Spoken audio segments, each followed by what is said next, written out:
The perfect body. The perfect body is inside you and inside me, inside everybody. It is potential. It is in existence that the perfect body, which is inside of you in the psyche, is made more and more perfect by living in existence. You'll notice I haven't used the word your perfect body or my perfect body, because that would be to make it personal. Excuse me. It is not personal, but it is, as far as you and I are concerned, it is individual, inasmuch as it is made more and more perfect by yours and my actions, attitudes, our whole living process here in existence. It starts off, the perfect body is potential. And each life that is lived here lights up some of the perfect body by the actions that are taken here, according to what is right and true.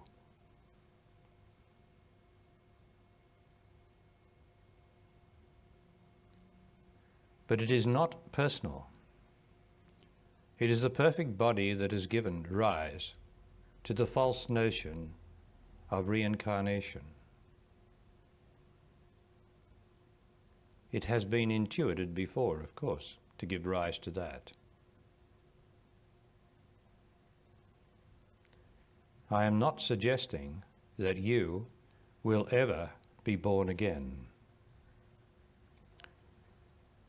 And it's very difficult to communicate something that is not personal to us in this very personal world, because we are all persons here. That means we all have a center that begins with our body, and then we make everything personal. All our emotions are a result of being personal. All our feelings come from being personal.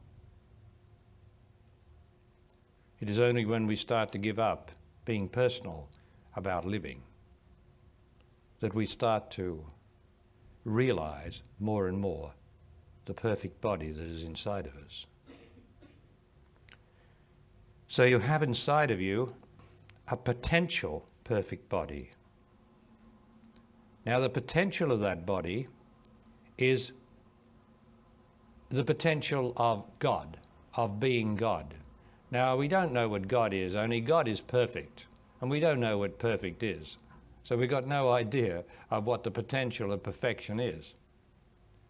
But we do have a knowledge of what is right, and of what is good, and of what is true. And we do have a knowledge of self-indulgence, indulging ourselves. We have a knowledge of that. And we have a knowledge that what is not right, and what is not good, and what is not true. We have that in us. And although some of that is due to conditioning and following dogmas, religious dogmas, there is a fundamental knowledge of what is not good and what is good. For instance, it is not good to unnecessarily hurt another. It is not good. But then you can't make a distinction with your mind of what is not good in hurting another. Because obviously, the surgeon who has to remove something from your body has to hurt your body, but he's not hurting you, is he, in the sense of hurting you as a personal motive.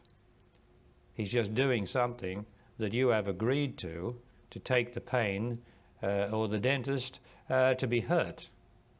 So we've got to be very careful about what it is to hurt and not hurt someone.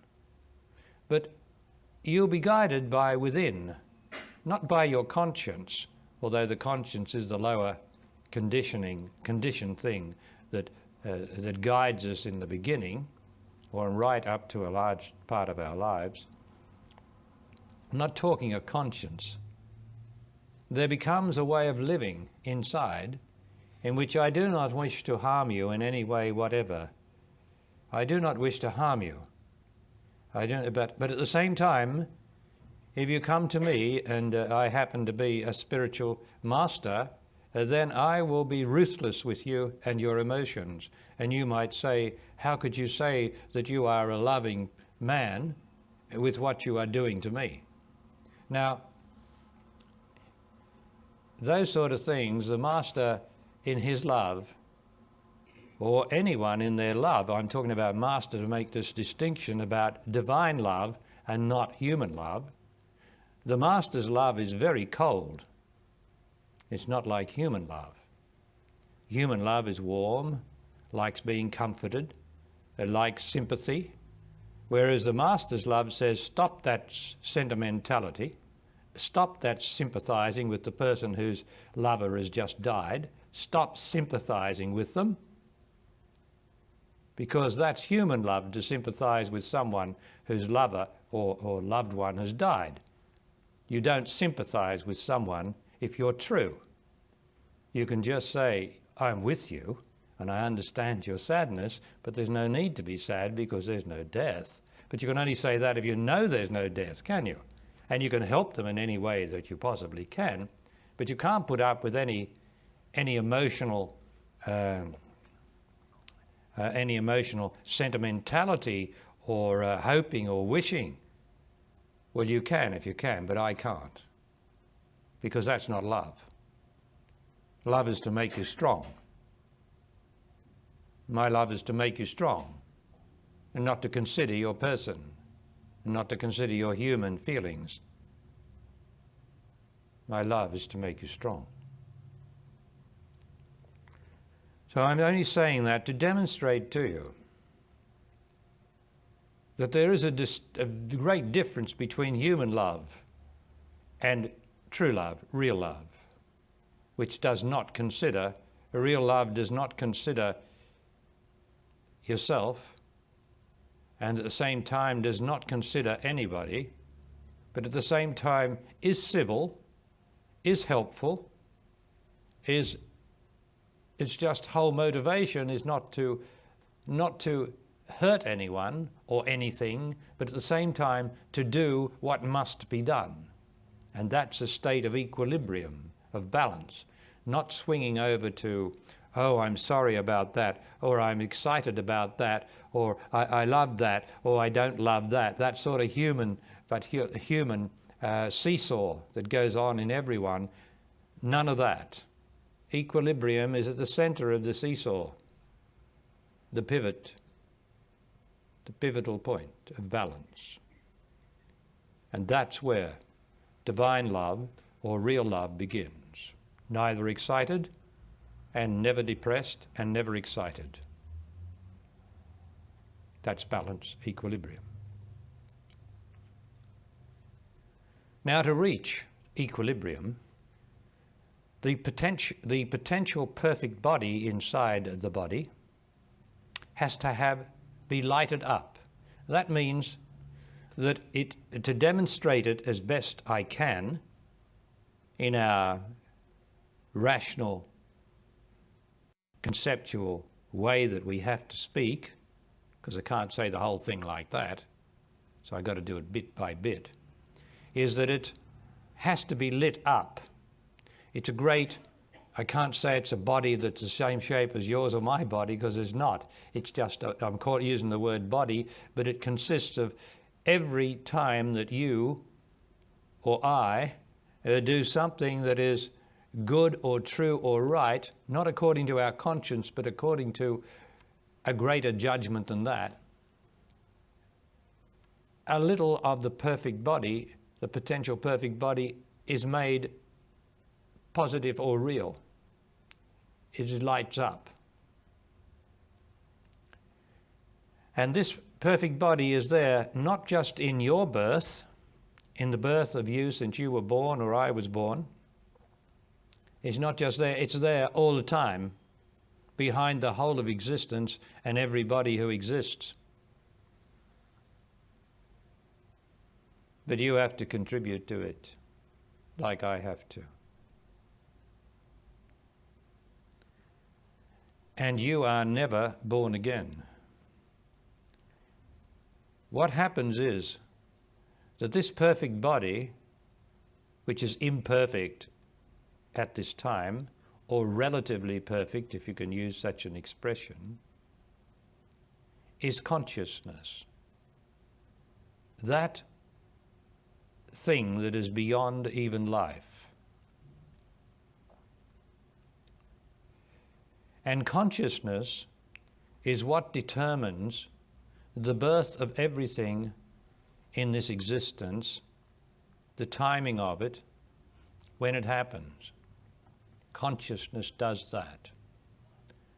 And there is no person in consciousness. There is no knowing in consciousness. There's no one to know that you've had a previous life, as is stated. There is only previous life.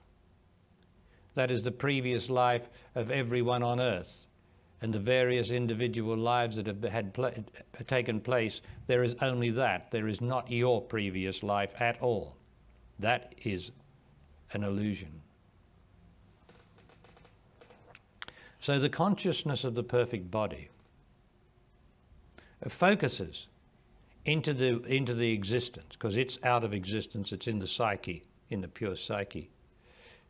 And it focuses into existence, and somehow or other, by a system that is probably best described in my Origins of Man and the Universe, it focuses into existence and creates the birth of the newborn baby and each one of us as we were born.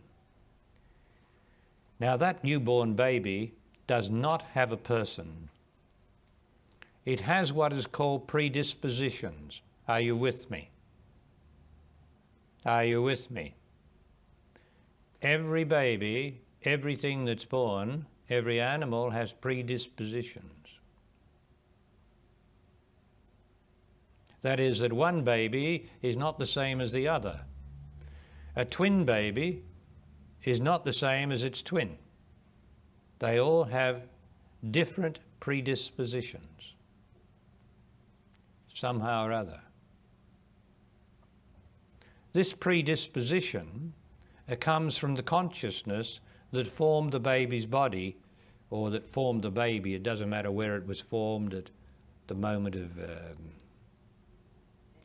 conception. It doesn't matter about that. We can't talk. That's all conceptual, physical stuff. At the moment of the baby's, let's say, conception, the predisposition is already focused there, and that comes from the perfect body. And as I spoke to you yesterday about, there is a positivity in the child, because the child has got the negation of the truth.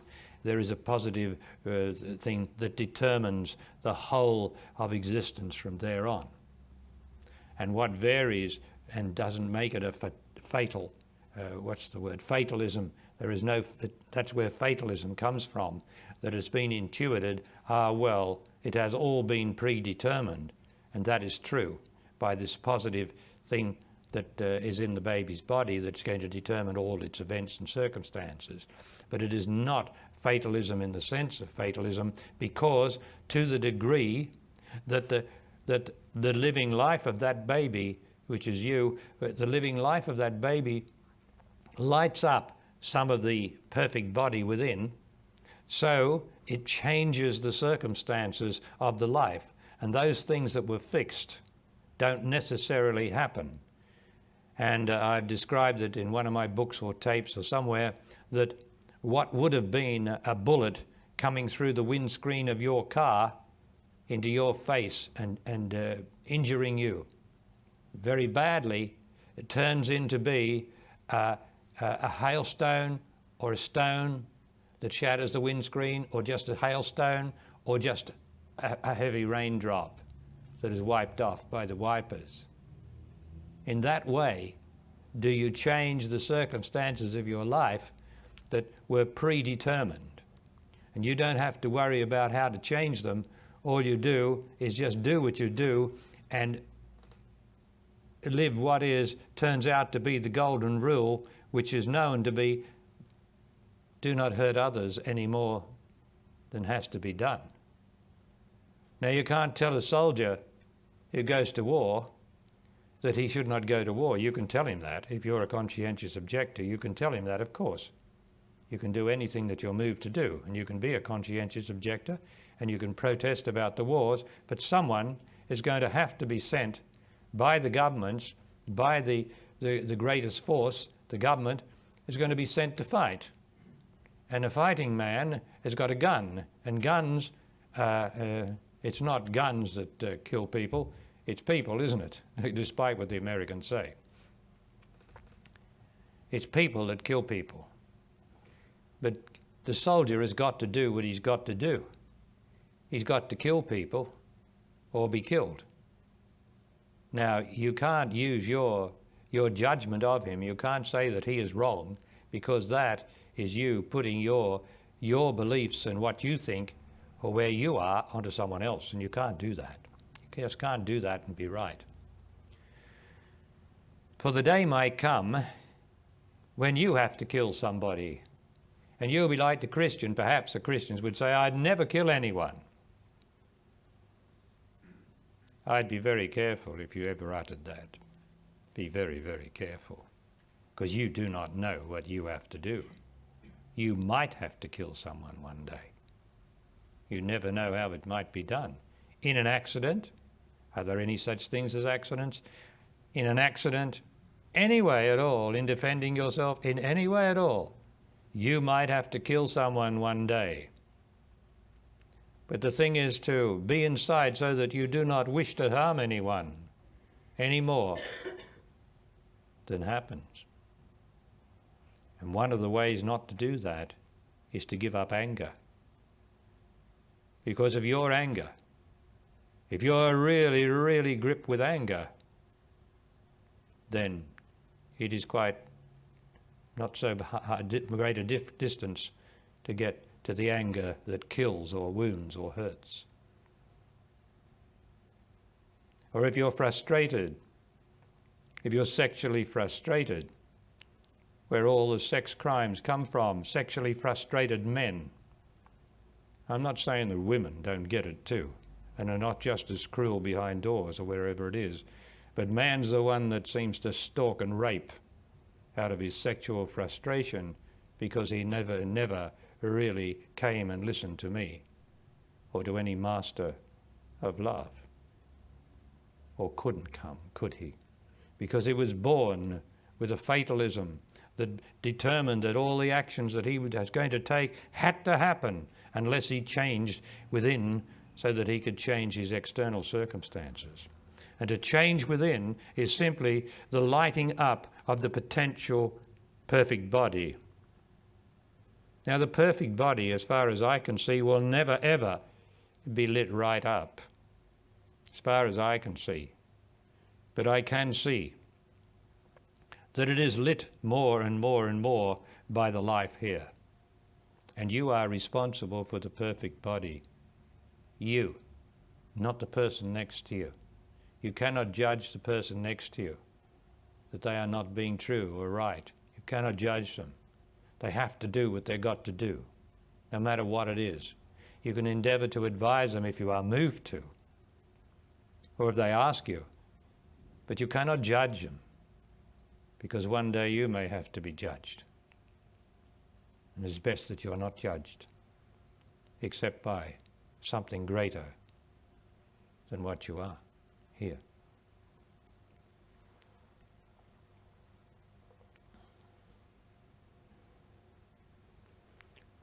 Now, the perfect body in everyone is lit up more or less. These little lights, these tiny little lights that light up, The cluster of them varies in everybody, and yet it is still not personal. So we can't use our rational minds. Our rational minds work off division. They work off contrast. They work off distinctions. That's red, that's pink, that's orange. That's the rational mind, which is interpreting a certain vibration that comes up, and it interprets it right.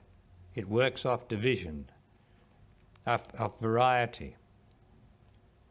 That lady's blonde, that lady's brunette, that lady's something else, that man's this, that man's that. I like this, don't like that. This is the rational mind. This is the operation of the rational mind and the division that we are here. We are divided people. We are divided by the way of things of our very existence. We are divided. And the whole idea of the spiritual life is to get rid of the superficial division in us, because the division is superficial. Emotion is a division. There's love and there's emotion. Now, do you need to have the two of them? Because that's a division, that's a distinction. There's a love and there's emotion. Anger's an emotion and there's love. So there we have. And that was always the appeal of the myth of Jesus. That at least he said he spoke about love. And so the myth of Jesus, it's much easier to worship or to love the idea of the sweet and the beautiful and the true. And whoever was the man that wrote whatever he wrote or said whatever he said was indeed very lovely things to say. But then what we are, we're so hypocritical people that we will say, oh, isn't that lovely what he says, and then we'll get angry next day with somebody. That's how hypocritical we are.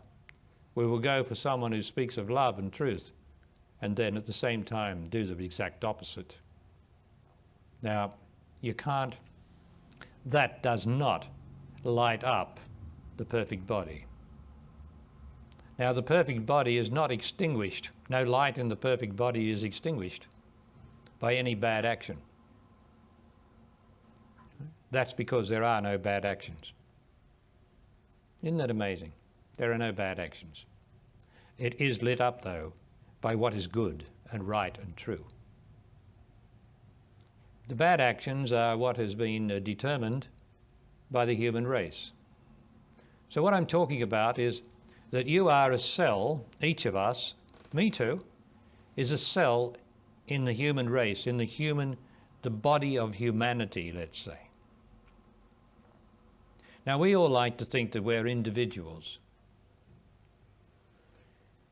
And that has a certain truth in it, way down in what I'll be talking about.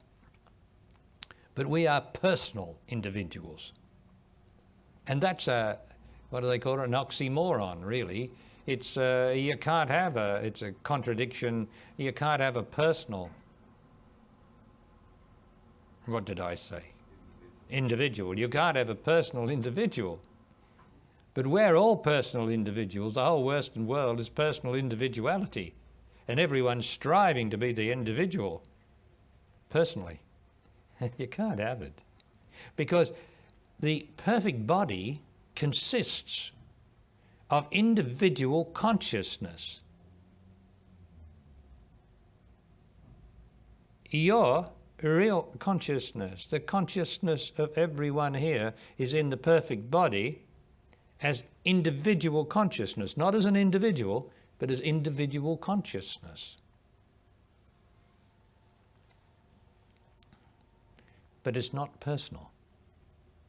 And we can't help but make everything personal, even what I'm talking about. And I do trust you're not getting bored. I trust somebody's got to tell you the truth. Somebody. And it's no good getting bored or restless just because I have to jump around here and there. I'm talking of what you are. I'm talking of your life. I'm talking of truth.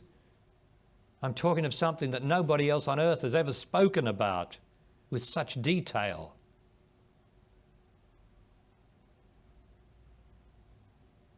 It has been intuited before, but never that anybody could explain it as I can. So please listen.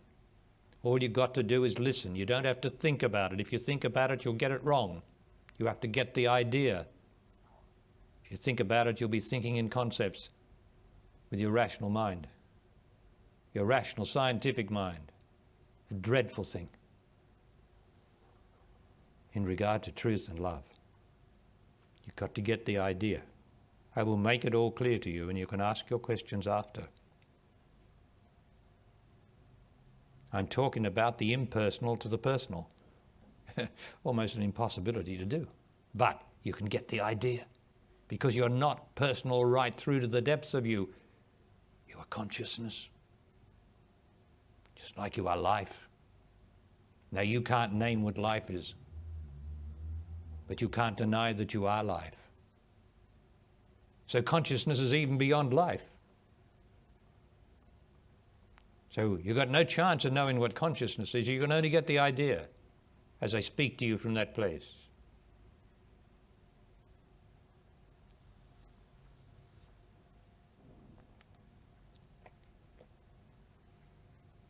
There is individual consciousness.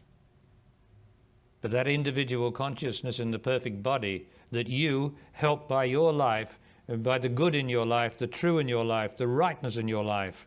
And we can't be too judgmental about all those things, what all those things are, because we might mix up with our conditioning. But you know what is good. It is good. It is good to serve. It is good to serve those who are suffering, or those who are incapable. It is good to serve the sick if you are moved to. Only if you're moved to. It's no good serving the sick if you're going to do it just because you think it's good. If you're moved to serve the sick, it is a good thing to serve the sick, because then you have to give up yourself with time, and you have to be compassionate, which is a very beautiful thing, to help someone who is incapacitated or sick. As you know very well from your own experience what it's like when if you've ever been bedridden and sick and really sick, and someone comes and does something for you, like the nurses. The most beautiful thing in the hospitals is the nurses. Most beautiful things that come and help you. And you say inside, thank God. You express it to the nurses, but you say inside, thank God. Thank God that they're here. Thank God. Now I'm talking about goodness. And goodness is to help another, to serve another because you're moved to, because you can't help it. That's what goodness is. Just so we don't get it mixed up. There is nothing more beautiful than to help someone in the human race who is suffering. Nothing. Because humanity, the people, are God.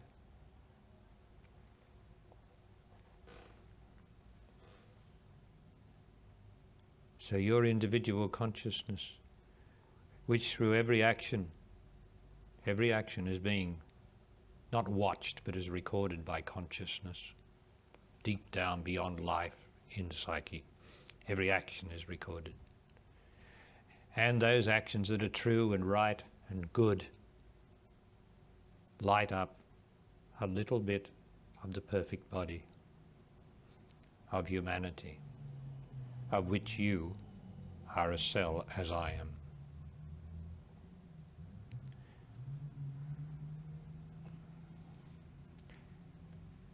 But you are an individual consciousness now.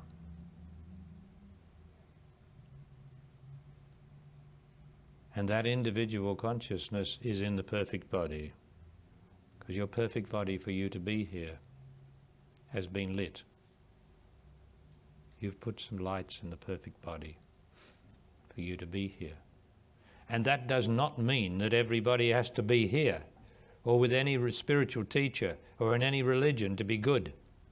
It's not true. There are many, many good people who have never heard of a spiritual teacher and who have eschewed religions but are good people in the sense that I'm talking about it. So we're not holier than them.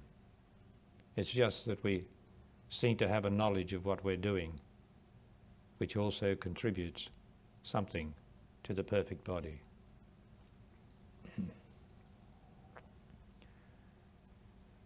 So the individual consciousness that you are now is contributing to lighting the perfect body by your actions that are good and right and true, the way you serve, the way you help, the way you get rid of your emotions and destructive tendencies, which we all have in us to start with, the way you get rid of those. And the extraordinary thing is that when you die, that individual consciousness that you are, that individual, that vital life goes back into the reservoir of life.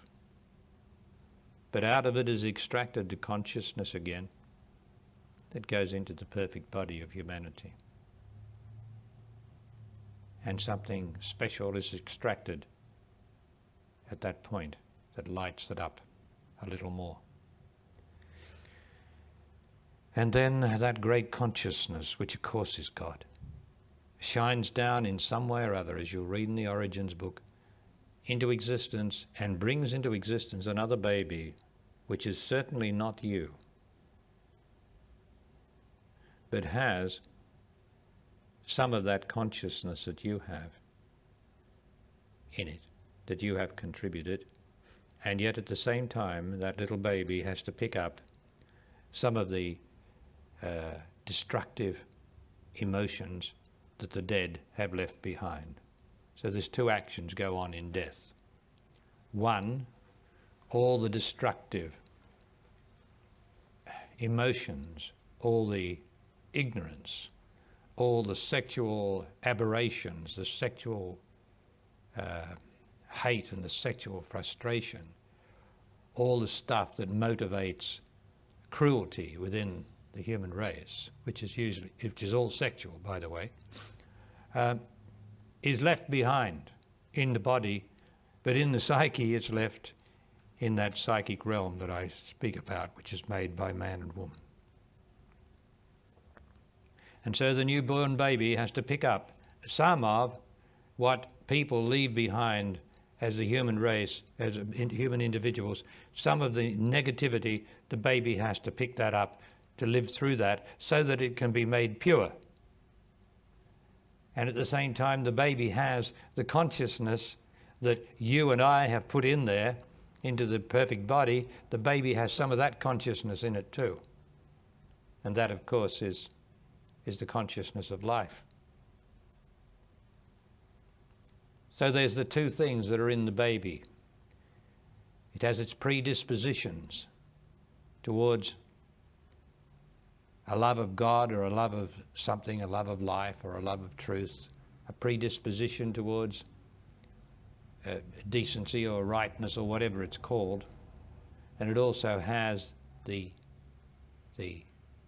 destructive emotions that are left behind by the dead, who never really understood what it is to die for the human race by giving up all your destructive emotions. And you can see the great accumulation of that when very little of the world has any knowledge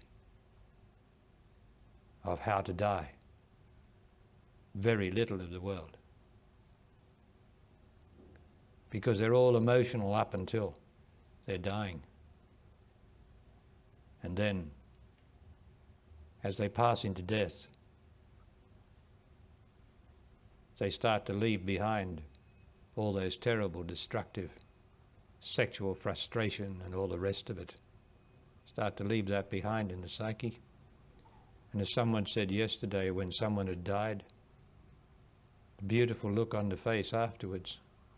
Well, of course, all the sexual frustration, all the drive for power over people instead of over yourself, has left the body. It's gone into the psyche. And so there's a great relief often on the body. Or it could be twisted. The body could be twisted by its own hates or sexual aberrations. That's not to say that normally people are sexually aberrant. I'm not saying that. What man and woman do together is, I'm not talking about that sort of sexual aberration. So I'm endeavouring to communicate about the perfect body. You are lighting it up, but you are not going to get anything out of it whatever, except that when you die, you will go to a level of the psyche which is equivalent to your consciousness. So I got to come on to that now, right? You will go, if you are someone who, say you are an ordinary good person, and there are many out there who are ordinary good people who do their best and yet still have emotions and thoughts and all sorts of things in them. If you're one of those people, then you are going to go into a sort of a dream.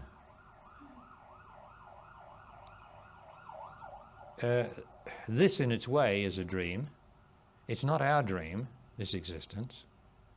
It's not our dream, but something is dreaming. And you'll often hear masters speak of the awakening. You know, awakening. Well, it's not a real awakening, but it's starting to come to. An awakening is starting to come to, starting to lose identification with this existence, just starting to. But something is dreaming here. And the dream only ends when your body dies. So it's no good saying that anyone is fully conscious here. I won't say that anyone here is fully conscious, despite the great claims that are made. It's not true. You can be more conscious than you were, but you can't be fully conscious until you're dead. That's what death exists for. And at death, everybody goes into a place which resonates. Now, resonates, here you have a vibration here. Everything here in existence is vibrating. Right? Vibrating. The floor is vibrating, your body's vibrating, my body's vibrating, your system within, your psychic system within is vibrating, right? Everything is vibrating to be in existence. Now, when there is sufficient lighting in the individual consciousness in the perfect body, you get what is called a resonance. Now, resonance means a resoundness, resonance, resoundness.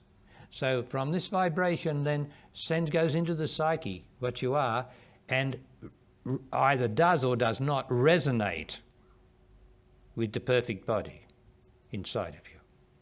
Then you get resonance, and resonance is stronger than the vibration, and the resonance comes back and quells vibration to some degrees and makes it like itself, because resonance coming off the perfect body is far stronger than material vibration, which we all are.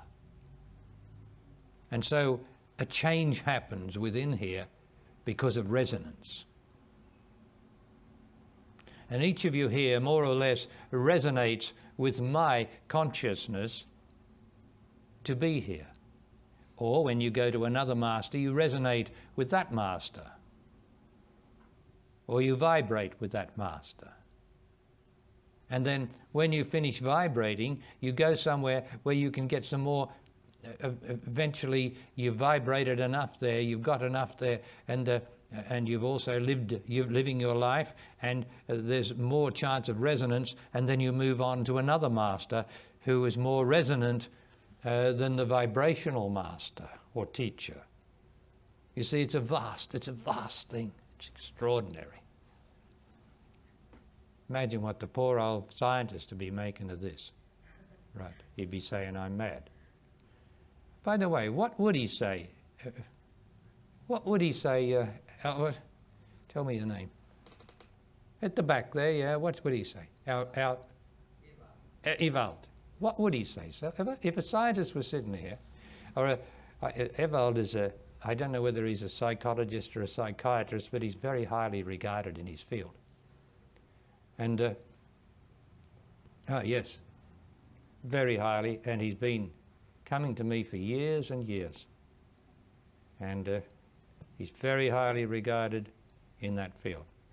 What would one say, not you, what would one say if you brought him in here and chained him to the chair? Would he say I was schizophrenic or hallucinatory or? No, I think if he faces the facts, he would have to admit he doesn't know what's going on. I see. He just doesn't know. Oh, that would be honest, wouldn't it? Yes. That would be humble. Yes. Yeah. But the chances are that you'll get a label. You get a what? A label? Yeah, yes. You'll be labelled as Oh, yeah. I don't mind schizophrenia. No. You know? There was Jesus talking about love and light and that, and he goes and tears into the temple, and the poor old money changers there with all their shekels all over there, they've been doing it for 1,000 years, and he's in there, and he's got his whip out, apparently, ropes or something, and he's whipping them, and he's turning all their money over. Imagine all the shekels going all over the floor, and he's whipping them and saying, get out. And he's talking about love, and they're saying, what's going on here? He's a schizophrene, isn't he? Well, I mean, then he says, there's only one way to come to me. This man of love. There's only one way to come to me. And I want you to note all the Christians that have done this. Sell all your possessions and give the money to the poor. Not just sell some of them. Sell all your possessions and give the money to the poor. Oh. I mean, what would we call him? A fool. Yeah, okay. And then he says, now, if you want to come to me, you will leave your mother, your father, your sons and daughters. You will leave everybody and come and follow me. I have come with a sword to turn mother against daughter, father against son, lover against lover. I have come with that. Now, what would you say about that man who talked of love and truth? See? He's a schizophrene. Schizophrenia means a break, a cleavage in the great rock of certainty. And some schizophrenics who have got sufficient resonance can see into some place of extraordinary knowledge. And anyone like Ewald, I haven't spoken to Ewald about that, has ever been with a schizophrene who has really got sufficient resonance and listen to him will hear some extraordinary truth from him. Like me, like from me. I must be a schizophrene. I must have something to look through, mustn't I? I must have. Thank you, Ewald, anyway. So we were talking about, what were we talking about at that stage? I was going right around this whole thing to get you, because you've got to get to understand it first. Pardon? Vibration and resonance, yes. So everything's vibrating, and you're vibrating, and the child's vibrating when it's born. Although it's got a certain resonance in it, because it's got life in it, pure life in it, hasn't it? It hasn't got experience yet. It hasn't got troubles. It hasn't got worries. It's just there. But now it's going to start getting them, isn't it? Like likes and dislikes. I'm uncomfortable. Cry and she comes. Don't cry and she doesn't come. So cry when you want something. And so that's coming up. But it's got life in it. And so children who are very close to the womb have a life in them, have a knowledge of life, often have a knowledge of life because they're so close to the womb before the experience starts to come and burdens them and makes them unhappy, and then the sexual thing gets into them and ruins the whole thing, and before you know, they're ordinary human beings like you and I were. Right. So they get into vibrations, they come out of the resonance which is born, the life that's in them, the consciousness that's in them, which is resonance, gets overpowered by the world and they start to vibrate because the body's a vibration anyway, and they start to vibrate more and more and more, and the resonance is forgotten or overpowered, and it gets dormant down inside the psyche. And then they get all the human burden. But we're talking about you and consciousness and lighting up this extraordinary perfect body that you have done, your individual consciousness. Because you are individual there, but you don't know what it means to be individual. I don't know what it means to be individual, but I know there is individual consciousness, and that consists of knowing nothing. The best we can do here is to know nothing. That means that the mind is stopped. You're not thinking about what makes this go, what about this, what about that, what about this. The mind stops, the emotion stops, and then you don't know any emotions, and you don't know any compulsive thought process, and so you don't know anything once those two things stop. And so you know nothing. And that's a state of humility, and that's a state of innocence. And that's the best you can do here. But into that innocence and humility comes knowledge, because it's the closest thing you can get to resonance. And resonance, which is your individual consciousness in the perfect body, communicates to you and gives you knowledge, extraordinary knowledge, like that comes through me. It just comes. It doesn't matter what you want me to talk about. I'll talk about it with resonance, with giving some demonstration of life and truth and God and death and love. Doesn't matter. It just comes through. Boom. Not like a channeler, which you've got to go into a trance and all that, talk about stuff right down there. I'm talking about immediacy. You see, immediacy is the secret of resonance. Immediacy. There's no pause in it. It's there immediately. Now, anything I need to know by God's grace, anything I need to know, if you ask me a question, I need to know anything, it's there immediately. I don't have to think about it.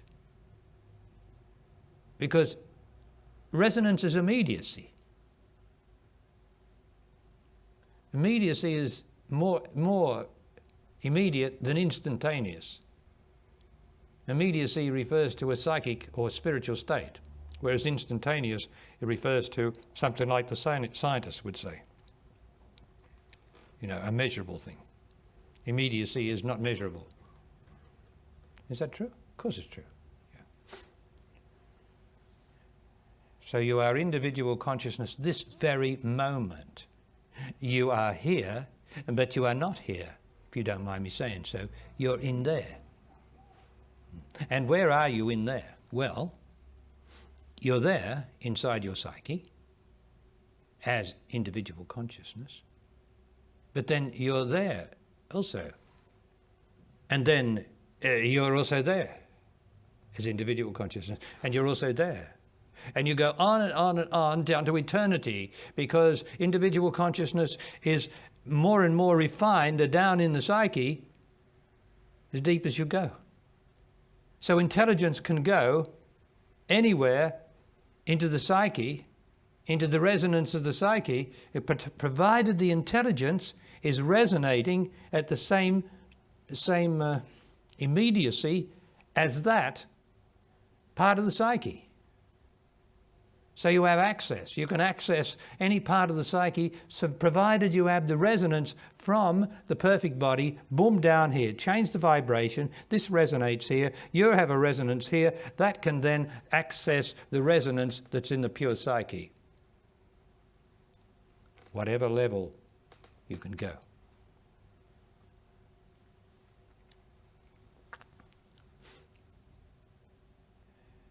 And that's what you're doing.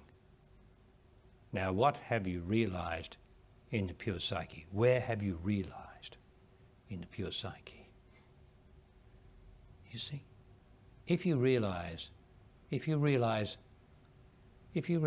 I've said, if you realize life, if you can say every moment, I'm life, I love life, I love life, I know the difference between living and I know the difference of life, but I'm only concerned with life. I love life, and in life I am living, but that's not my problem. I have life, and you know that life is everlasting. Then you have realized a part of the pure psyche. You're resonating at that, and it will never leave you once you really realize that. It never leaves you. It stays there as resonant knowledge. Not resident, yeah, well, you could say resident knowledge as well as resonant knowledge, yeah. It's there. That's what realization is. Realization means it never leaves again. It's there. Now, because you have ideas or concepts of various teachings of various religions that have been put into you since you were a young boy or a young girl, and various scientific concepts and various therapeutic concepts, and from therapists and teachers, we get all this lot goes into us, you know, and it becomes a sort of a plexus, yeah, it becomes a plexus, an interconnection of all sorts of not knowing in our memories deep down inside of us. And because of that conglomeration, we're not innocent enough, we're not humble enough, we're not knowing nothing enough. We know all this deep down inside of us, and it's moving like this, you see, trying to make connections. And the idea of the spiritual life is to get rid of the whole stinking lot of it. And to know nothing. Which is terrifying, of course, for the self that thinks it knows everything.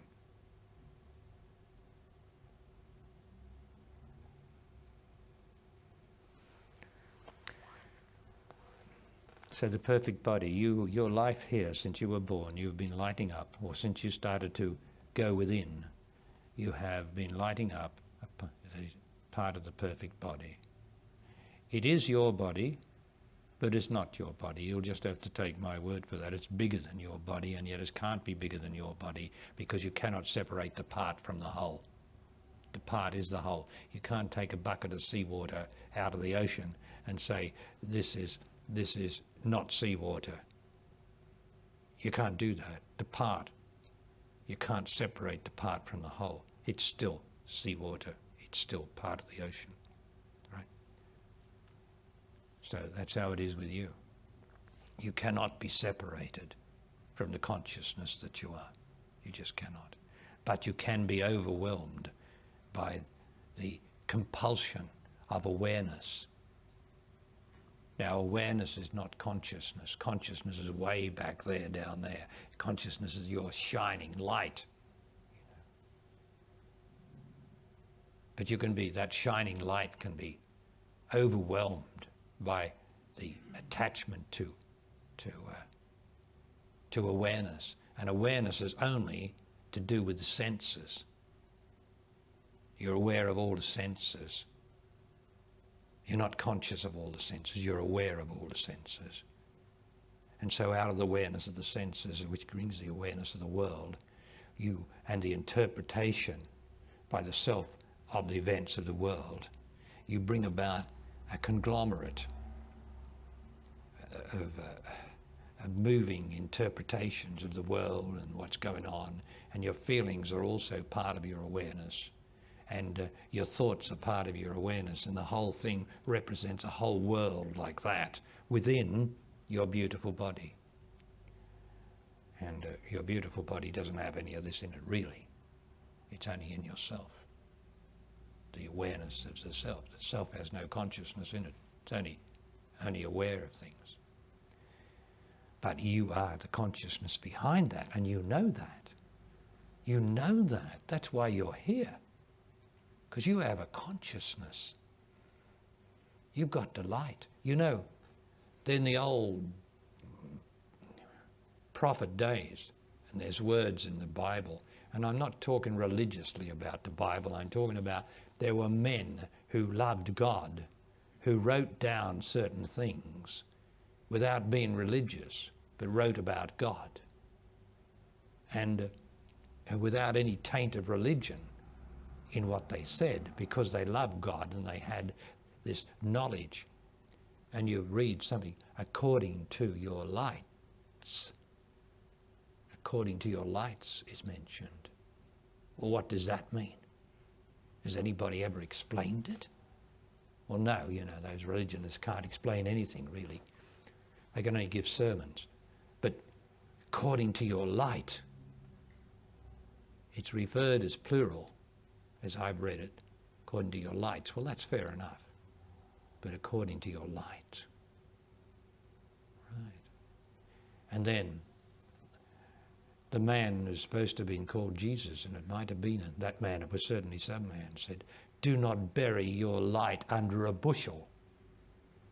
Now, of course, the bushel refers to how they used to harvest the wheat, didn't they, the grain. And they cut it off there, and they put it into a stack like that, and they tied it around there. And what you could do would be, and I'm sure some of the kids would do this, put it over their head, wouldn't they? A bushel, you see. Don't hide your light under a bushel.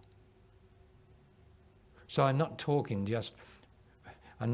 from just what I'm seeing. I'm talking about what great lovers of God and truth have seen also, but they have not explained it for you as I can explain it for you, but because by grace I can do this as best I can in a world where I've got to speak to persons, the personal part of you, the conceptual part of you, to communicate to the consciousness part of you, the idea. But you're up to it. You're up to it. As long as you're not expecting anything and you just listen to me. See, in the world of instruction, you have to be instructed with concepts. That's all we've got. And then we seize the concept or some particular concept and we think about that and we try to do that and we try to do this, all these different concepts. And it's a dreadful mess where the thing is to get the idea. For instance, to be good is as much as possible not to hurt another or any animal or anything unless you do, right? To be good is to serve as much as possible where you are moved to serve, to help humanity. Now, you get the idea. You don't rush off and go and join the Blue Nurses or wherever it is. I don't know what's available to people. I think they're all experts though. But you don't go off and join something. You get the idea and you look and you see, yes, am I serving anything but myself in my life? You could say, yes, well, I don't serve much at all, I realise that.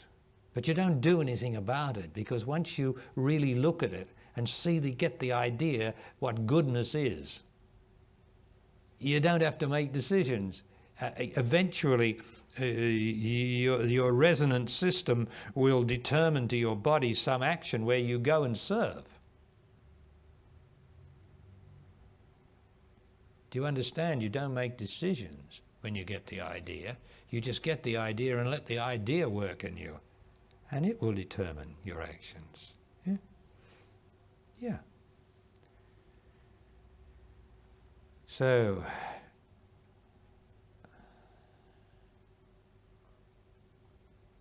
I think it's time for me to stop now. I think we've gone about as far as we can go into that perfect body at this time. Of course, I trust you got the idea